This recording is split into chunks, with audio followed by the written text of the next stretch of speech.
ሳይጠበቅበት ጤፉን አስፈጭቶ ቤት ማድረስ ይጠበቅበታል ማለት ነው።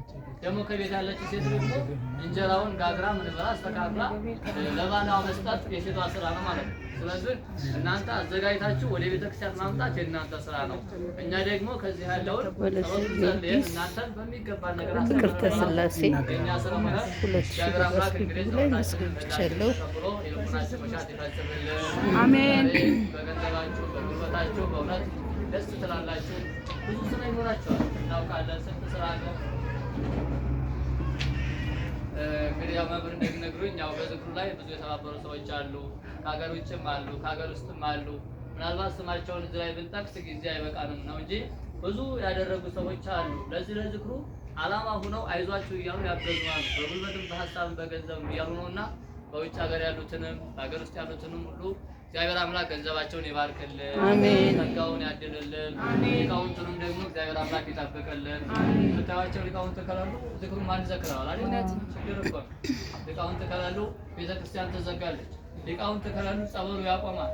ሊቃውንት ከሌሉ ቅባ ቅዱሱ ያቆማል። ስለዚህ መሪያችን አስተካካያችን ማን ናቸው ከተባለ ካህናት ናቸው። እንደው እዚህ ውስጥ አናንሳው እንጂ እንደው ሞት እንኳን ሲመጣ ማን ነው የሚጠራው? ካህን እኮ ነው ቀዳሚ።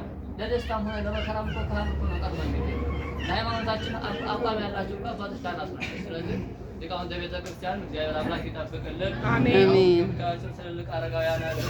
አባ ደሳለኝ እነ ቆሞስ አባ አስተራይ አሉ።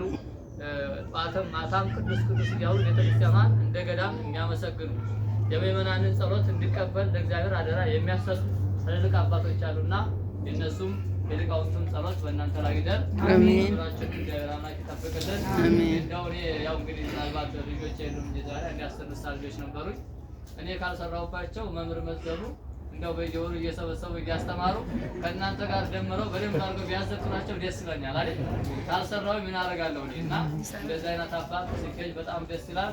ሁሉም ሊቃውንቱም ደስ ብሎታል። ምናልባት እኔ እንደው ትንሽ ቀለበላባ ስለሆንኩ ነው ከድሜ የተነሳሁት እንጂ ከዚህ በታች ያሉ ሊቃውንቶች ሁሉም ከኔ በላይ አመጣው አስፍተው ይመርቃሉ፣ ያስተምራሉ። ወይናምባ ምንም ችግር የለባትም።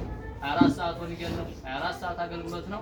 ስለዚህ የታመሙትን ሁሉ እግዚአብሔር አምላክ ይፈውስልን፣ አሜን፣ ያብዛልን። አሜን። ባደረክ ሰዓት ለእግዚአብሔር አደራ እንደሰጠ መሆንን አስተውል ይላልና መጽሐፈ ነገሥት ያስተማረን የመከረን የገሰጸን አምላካችን ስሙ የተመሰገነ ይሁን። አሜን። መልእክት መናገር ይቻላል አባቴ? በመጀመሪያ እዚህ እንድንመጣ የፈቀደልን እግዚአብሔር የተመሰገነ ይሁን።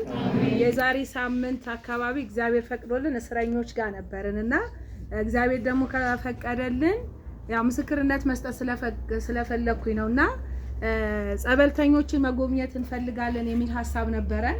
ግን በሐሳባችን በጣም የሚገርመው ነገር ከዚህ በፊት የዛሬ ዓመት በሻሌ ማርያም ነበረ። የምታውቁ ሰዎች እንግዲህ እዛ ነበረ ያበላ ነውና በኋላ እንዴት እንደሆነ አላውቅም፣ ብቻ ወይናምባ ማርያም የሚል ነገር አው ከዚህ ከማህበሩ እህቶቻችን ሲመጣ በኋላ ወይናምባ ማርያም ብንሄድ የሚል ነገር ተከሰተ። ከዛ እንዴት ነው የሚኬደው ማለት እኔም አላውቀውም ቦታውን ስል በዚህ ሰዓት ላይ ውጭ ያለው ኃይለ መስቀል የሚባል በጣም ትልቅ ስራ የሚሰራ አባታችን ያውቁታል። የእሳቸው ልጅ ነውና በጣም ጎበዝ ልጅ ነውና እንደዚህ አሁን እኮ እስረኞችን ጨረሳችሁ አበላችሁ ጥሩ ነበር ፕሮግራም አለና አሁን ደግሞ ወይናምባ ልንሄድ አስበናል ስለው እንዴ እኔም አውቃቸው እኮ አባት አሉኝ እና ቄስ መዝገቡ ይባላሉ፣ አሁኑኑ ስልካቸውን እልክልሻለሁ በእሳቸው አማካይነት ወይናምባ ማርያም እንድትሄዱ ብሎ እሱ ነገረን።